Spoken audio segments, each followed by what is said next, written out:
Have you ever stopped to think that maybe those simple games we all played as kids could actually be the key to unlocking a much more powerful way of thinking? Today, we're going to dig into that idea and see just how true it might be. I mean, really think about this for a second. What if all those hours you spent playing simple games weren't just for fun? What if they were actually laying the groundwork for some really high-level thinking? And what if we could tap into that same playful energy right now to build up skills like creativity and, strategic thinking? So let's take two absolute classics. You've got concentration, which is just a fantastic workout for your memory, right?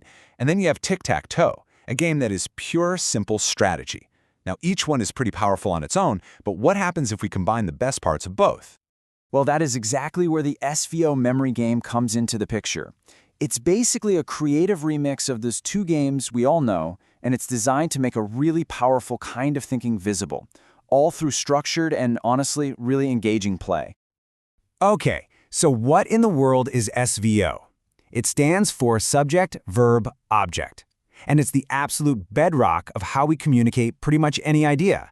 It's that simple, powerful formula that tells us who did what to whom. Seriously, it's at the core of almost every story or statement we ever make. And here's a perfect example that just makes it click. The mind, that's our subject. Creates, that's our verb. And meaning, that's our object. See? This simple, kind of elegant structure is the engine that makes this whole game run. All right, so how does this actually work as a game? Well, it's all about blending that familiar, fun mechanic of matching cards with the really powerful SVO structure. It's basically where fun meets focus. So you start off playing a version of concentration, trying to match concepts. But here is the big twist. Every time you get a match, you use it to form a meaningful SVO statement. And if you're playing with a friend, each correct SVL lets you claim a square on a tic-tac-toe board. So cool, right? It adds this whole other layer of strategy to the mix. Now, by playing this, you're not just having fun. You're actually developing what's called interdisciplinary thinking. That's just a fancy way of saying you're getting better at connecting ideas from totally different fields to solve problems or just see the bigger picture. Think about how Leonardo da Vinci combined art and science. That's the exact kind of connection this game gets you to make. And the game is built to flex this exact muscle. You can play with decks about big, abstract ideas, movies, earth science, even everyday topics. That SVO structure, it works across every single one of them. It just goes to show that the tools for creative thinking, they're universal. They aren't locked into just one subject. Okay, this is where it gets really powerful, because we're not just talking about getting better at a game here, we are talking about building real-world skills that actually matter. So on the thinking side of things, you're directly training three key abilities. You're building that interdisciplinary thinking we just talked about by finding these surprising links between different topics. You're sparking creative thinking every single time you form a new, meaningful sentence. And you're sharpening your critical thinking by having to decide which connections are the strongest and which ones make the most sense.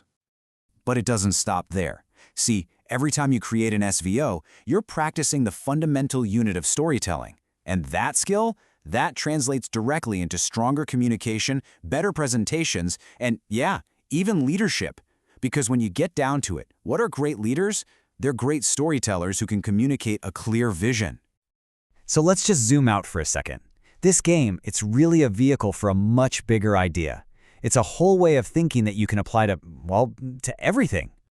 And this right here is the secret sauce. It's called combinatory play. This is the real essence of creativity. It's not about inventing something out of thin air. No, it's about taking things you already know, like concentration and tic-tac-toe, or a subject and a verb, and just recombining them in new ways to create something totally fresh and insightful. So I'll just leave you with this question. Look at the world around you. Think about the skills you have, the knowledge you've picked up over the years. What familiar ideas can you remix and recombine? Because your next big breakthrough, it might just be one playful connection away.